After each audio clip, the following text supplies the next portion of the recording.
If you knew the end from the beginning, would you do things differently? Where are they all flying to? They're going to be born. Do you like who you are right now? Yeah. Then would you change that? No. Mom! I'm coming! Mahito. The people that I've met and the people that are in my life now, like, are all wrapped up in that.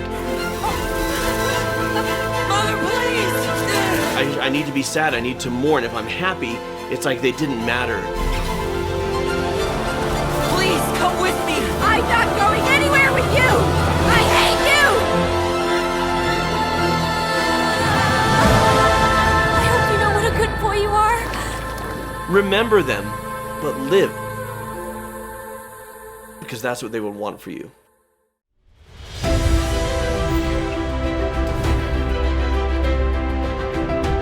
Hello and welcome to Cinema Therapy. I'm Alan Seawright, a professional filmmaker who needs therapy. And I'm Jonathan Decker, licensed therapist who loves movies. Today I would like you, a therapist, to react to a film. You've done this before. Yes. You'll be fine. Maybe. Because the one I want you to react to is The Boy and the Heron. Oh, I might not be fine. It's a little crazy making. It's trippy. It's a lot. Of all of the Ghibli? I've heard it both ways. Movies that I've seen, this is, because we talk about them being dreamlike, and that it doesn't have to make sense, you just kind of go with it, and this is the most This of is that. the most of that. Yeah. Yeah. I've ever seen. Yeah, Miyazaki is definitely into his I'm an old man, f*** you, I don't care phase. I do what I want! Here we go. So here's Mahito, and there's a fire out there. And the animation, they do such cool things, look at that. Yeah, interesting combo. And I mean, they Studio Ghibli really early embraced sort of mixing traditional animation with some CG stuff and doing things. Mother's still there. And it's always in service of the art and the story. Wait for me! You need to stay here, Mahito. But his mom's out there at the hospital.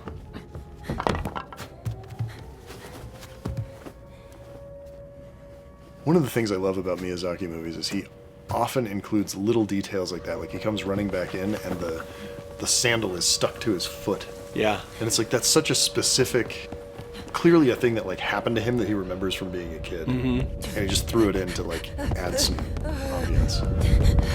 This is so haunting. And even though it's a heightened animated reality, emotionally it feels... It feels 100% accurate and true.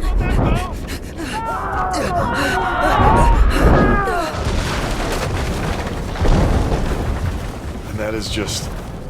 That's something you can achieve in animation that you really can't do any other way. Yeah. Is that smeary, like, I've had that feeling before of like panic and fear and just such heightened emotion that it feels like the world is blurring around me. Yeah. And I'd never seen it represented as well. As it, like, when I watched that scene, it was like, yes, I've experienced that before. Yeah. Which clearly I haven't. No, like, but that's sort of emotional, like how the sound of people screaming is all muffled. yeah. You know, like there's dissociation happening where he's present, but he can't fully process the horror of it because it'll be too much. So there's like some distance, both visually and auditorily. Mahito here, this is going to be a core memory for the rest of his life. This is the night that he loses his mom. And all of these details are going to be etched into his brain, and he'll remember them with crystal clarity. I mean, this is the day my mom passed away. Is when I say it's the most memorable day of my life, I don't mean that in a positive way. But I remember all the details of that day. Yeah. I remember so many things, like the smells, what I was wearing, what things sounded like, so much of it. But I also experienced a bit of dissociation where I was told that my mom was dead. And my dad's the one who called me to tell me. It was hours before the emotion caught up to the reason. Like rationally, I processed it immediately. Sure, yeah, like, oh, my mom is dead. Yeah, got it. Understood. But like it was hours before it caught up. And this kind of haze that he's in speaks to me because it was very similar. Fancy underwear technology may sound a little over the top. Breathable, quick dry, moisture wicking, anti-odor. But then summer hits. And those things sound pretty nice. Especially if you're stuck inside a heron suit all day. Summer is coming fast, and you want to be prepared. And MeUndies has something for every guy for this summer. Their micro-modal fabric is breathable and comfortable. Especially on the Ball Caddy Boxer Brief in its specialty pouch, which helps you avoid bat winging. Or heron winging, am I right? No. What did you get, Alan? I got the whale hello there trunks, and they're awfully cute. There's a bunch of cartoon whales. And I got these stylish boxer briefs that feature literally everything I thought was cool as a kid. There are sharks, there are dinosaurs and tacos and pizza, there's unicorns. That's actually new. That's a new interest. And they've got styles for everyone with 10 different cuts, from boxer briefs to jock straps. And over 100 different colors and prints. You're sure to find something that will help keep you feeling and looking cool all summer long. MeUndies is unmatched in comfort with their super soft micromodal fabric. And their even more breathable Move Me line with Breathe fabric. They use sustainably sourced materials. And if you're not happy with your first pair, it's on MeUndies. Or it's on MeUndies. Don't point like that. It's on MeUndies. Arr. Summer is coming. Be prepared with MeUndies. Get 20% off your first order plus free shipping. Go to MeUndies.com/cinema. Put some cinema in your pants. So, Mahito, I'm going to be your new mother from now on. Sound good? So they've moved out to a village. This is actually pretty autobiographical. This very similar stuff happened to That's it.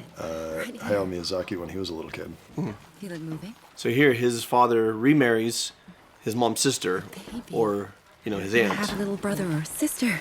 Isn't that just wonderful? Oh, we And should she's stop. trying to make a relationship happen. I'm your new mom. Which, back then was more how they would talk about it, right? Because I'm the female parent who's looking after you, so I'm your new mom. And now we talk about it with more nuance, so I don't really blame her for taking that approach. Yeah. But in his mind, it's like, no, my mom's irreplaceable. They're dealing with Japan at war. Yeah. That's a funeral parade. And again, there's so much autobiographical detail. I was going to say fun autobiographical detail. That's not fun. But there's so much autobiographical But it's detail fascinating. that is just fascinating in this film. And it's so clearly personal that I almost feel like I'm failing this man I've never met when it gets to other stuff. And I'm like, what? Huh? Because so much of this is so beautiful and so clearly raw emotional stuff for Hayao Miyazaki. And I respect him so much as an artist. I'm like, how am I failing you? Because I'm not following Like sensei, like how am I screwing this up? Well, I think a good part of it, because I'm sure you can and people will write entire master's theses or college essays. This is going to be studied for years. I think it would take me repeat viewings and a lot of meditation to even start to unpack it. Sure. But the beauty of the storytelling is it works on a couple levels. You can get really heady and intellectual with it and start to unpack it, or you can just kind of feel it as it happens. Yeah. Because even though at the beginning it's very realistic and then later on it's far more fantastical, there's still a journey from loss to healing. Yeah. And even when you're like, what is even happening in this bonkers movie, you still follow Mahito on that journey. And here, in this case, he doesn't want a new mom. He doesn't want to move on. He doesn't want to move, period. And all of this is kind of hoisted upon him. Foisted. What does hoisted mean? To lift? Lifted up. Yep. And foisted means it's... Placed upon. I know brains and relationships. I word good. He words good. English, mother. Do you speak it? Natsuko, it's Mahito. I'm here to take you home. Please, Natsuko. Let's go home. You, what are you doing? Get out! You can't be here! Go back! Now! Please. She's normally very sweet to him and affectionate with him. Going anywhere with you! I hate you! Just go! Leave!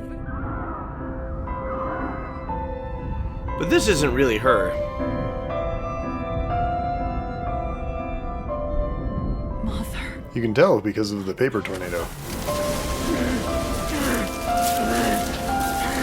Mother! There are forces trying to keep him Yeah. from healing and keep him from his world. It's kind of like, because Natsuko, she got pulled into, essentially, imagine if there's a Narnia story or a Wonderland story where someone gets pulled in and you going after him. Yeah. Well, and she got pulled in after this, kind of ungrateful kid who's, pushing back against her a lot. Yeah. And I mean, she understands why. She's an adult. She gets it.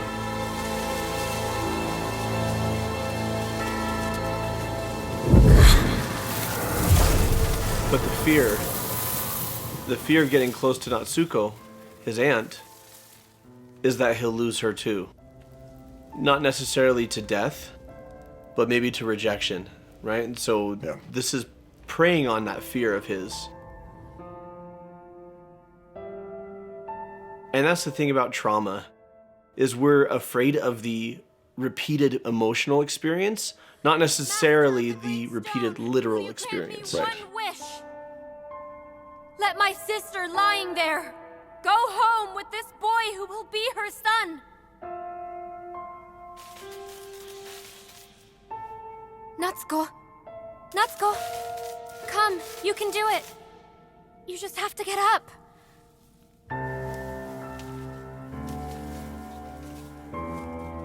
That's it.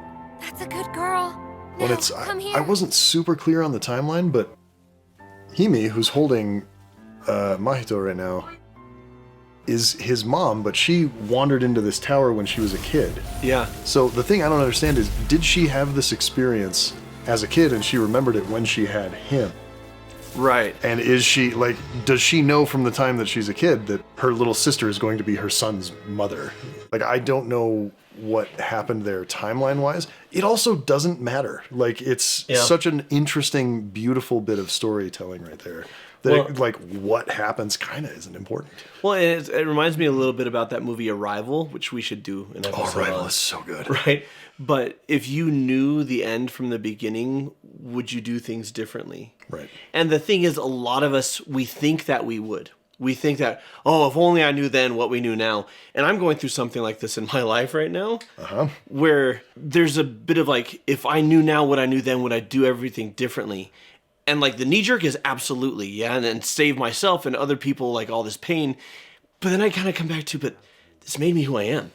Right. Do you like who you are right now? Yeah. Then would you change that? No. Yeah. And then the people that I've met and the people that are in my life now are all wrapped up in that. Right. And so everything that we go through leads us to who we are. By the way, if you're not there yet, if you're no, I don't like who I am right now. Congratulations, you're still in the middle of it. Yeah. That's not the end. You can get to a place where, like Jono, and like me, I'm quite happy with who I am as well. Not in everything, but most things. Yeah. And it took a lot of, pain and getting things wrong. And I look back on my life and I have a lot of regrets, but not a lot of changes I would make. Yeah. And this is actually one of the scenes where I think the symbolism is maybe a little more clear. Yeah. In discussing this with our producer, I didn't come up with all of this on my own. Scene looks like a tomb, right? Yeah. Your stereotypical, it's a stone tomb. Natsuko looks like she's wrapped up in sort of funeral wrappings. Yeah. They're attacking him, and then he gets coated in it, and then Hime burns everything away and is able to start things over. And it's very much a death and rebirth scene where he can bury the old version of himself and start to move forward with Natsuko. When you think of the symbolism of his mother dying in a fire. Yeah. And what a horrible, tragic way to die. But symbolically, his life, his father's life, it all burned down and then rebuilt and rose from the ashes. And I think it's fascinating that the real life Natsuko, his aunt, wants him as a son, wants to love him, look after him, be good to him, and he's keeping her at arm's length because he's afraid of betraying his mother. And then he's got this experience where this fantastical version of Natsuko tells him that she hates him. Mm-hmm. And instead of being fine, I didn't like you anyway, he realized, hey, that hurt. Why did that hurt? Maybe I do care about you. Maybe I want you to be my mom. Maybe I need a mom. And having the younger version of his mother plead for her sister to look after him is kind of oh, this is okay. Yeah. I'm not betraying my mother, and this is something that I share in therapy. A lot of people feel like they can't go on after they've lost somebody who's gone, who's died, because they feel like it's a betrayal of their memory, right? I need to be sad. I need to mourn. If I'm happy, it's like they didn't matter. It's like it didn't mean anything, and I just need to be miserable. And I always ask them the same thing. If they were here, would they tell you, I want you to be miserable in my honor? And they always say no. They'd want me to be happy and move forward with my life. And I'm like, that's how you honor them. Don't be a jerk. Remember them, right? Honor their memory, but live, because that's what they would want for you. Get your internet dad popcorn here. This is Bittersweet, which is caramel and dark chocolate. And this movie. This is actually one of the more delicious flavors. It's really good. Yeah, so check it out. So this is Great Uncle Whiskers. I'm back. The magician And I've brought Mahito with me. Here I am. who built the tower that inspired the mythology that we don't understand. These stones here have not been stained with malice.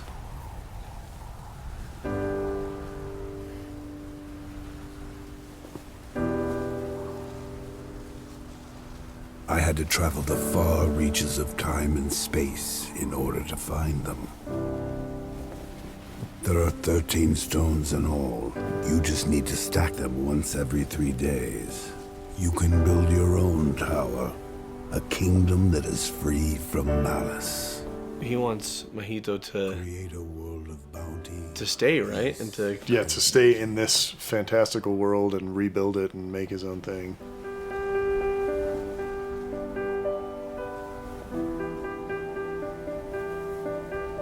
which Mahito, at least at the beginning of the story, The scar on my head. It's a sign of my malice. he hurt himself. That's why I won't touch those stones. He had bitterness. And I'm going back home with Natsuko, my mother. So you would rather return to a chaotic world full of murderers and thieves? Soon your world will be a sea of flames. But I'll find my friends there, like Himi and Kiriko and the Heron Man. Me? I will allow you to return to your world and find those friends. Just stack the stones before you go. Time's running out. I cannot keep my tower standing.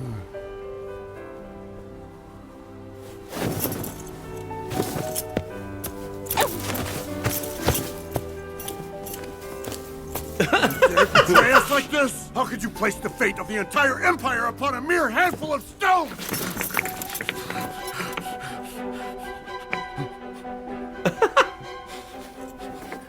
No, don't fall. No.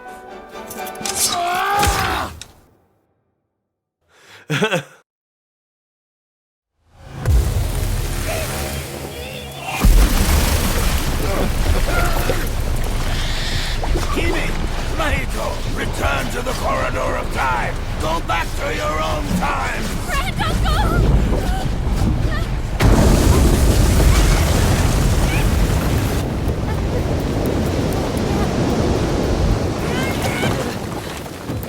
And again, I don't understand the symbolism of the Parakeet King destroying this world because he was mad at the stones for some reason. I don't know who that character is supposed to represent. It kind of doesn't matter. I think Great Uncle was giving Mahito the chance at the throne. Parakeet Yeah. Man was mad because he wanted the throne and was just like, it's just stacking stones. What's the issue? But he had no patience and he had no grace and he had no peace. It was all just dominion. And that's why Great Uncle wanted to give it to Mahito, is you can rule this place with peace. And Mahito says, I've got darkness in me too. If you're saying this is heaven and there's no darkness here, I've got to go back and work some stuff out first. Yeah. And I think that was the point of that. Parakeet Men are going to do what Parakeet Men always do, right? One thing we know about Parakeet Men. What do you mean?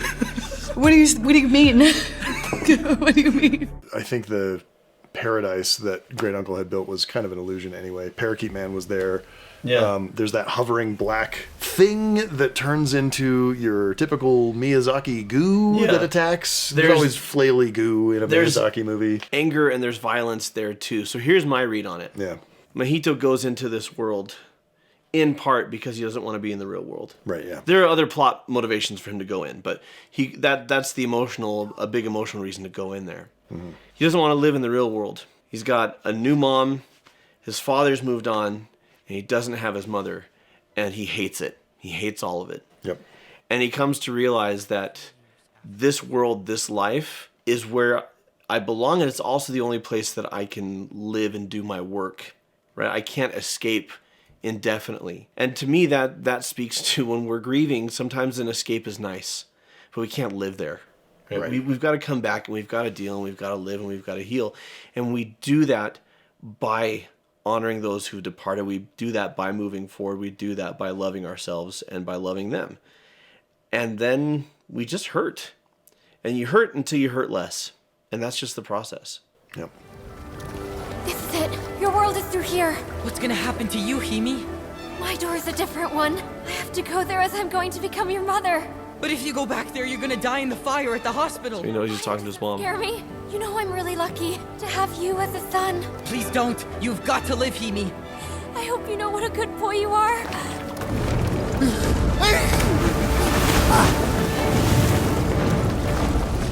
It's like Back to the Future, but not creepy. Because his mom doesn't fall in love with him. Thank goodness. Big sister, wishing you the best of luck with your birth. Come on, we have to hurry.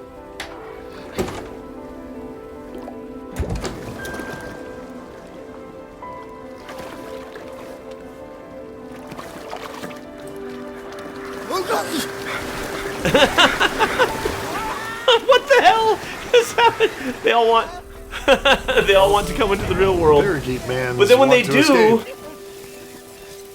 they become real world versions. It's all so fascinating. And for a delightful, incredible family movie, there is a shocking amount of bird poop. Those birds just be everywhere. It's like you said, it's the attention to detail. Other movies would just have a bunch of birds. Miyazaki says, if there's birds, poo! That is one big pile of shit. And then Natsuko's like, oh, yay, these birds are pooping on me. Anyway, it's a lovely sentiment. Like, he's accepted who his mom is and what her choices are going to be. He's accepted who his new mom is going to be and that he can move on and do that. Like, it's emotionally incredibly satisfying. For some reason. I think it's because of what we were talking about earlier. He gives her the chance. You're going to die in a fire. And all she says is, I'm so lucky to have you as my son. Yeah. Right? It's that big picture perspective. Life is full of heartache. It's full of challenge. But it's also full of life. We as human beings have a need to love and to be loved. And to me, that's the big takeaway, is he lost his mom. And his dad's kind of distant. So who is he going to love and be loved by now? Right. And Natsuko's willing, but he can't meet her there until he lets go. And I love that he gets to meet the younger version of his mom who gives him permission. That's really cool. Yeah. So it's beautiful. Is this his last film? Is that what he said? But he's said that 2 other times already. Yeah. I mean, his last film is going to be one that comes out 3 years after he's dead somehow. Because Hayao Miyazaki is not going to die. He's going to pass into the other world. So until next time. Oh, salmon! I want the bones! Someone turned Mahito into a parakeet? And watch movies. Or just take gummies.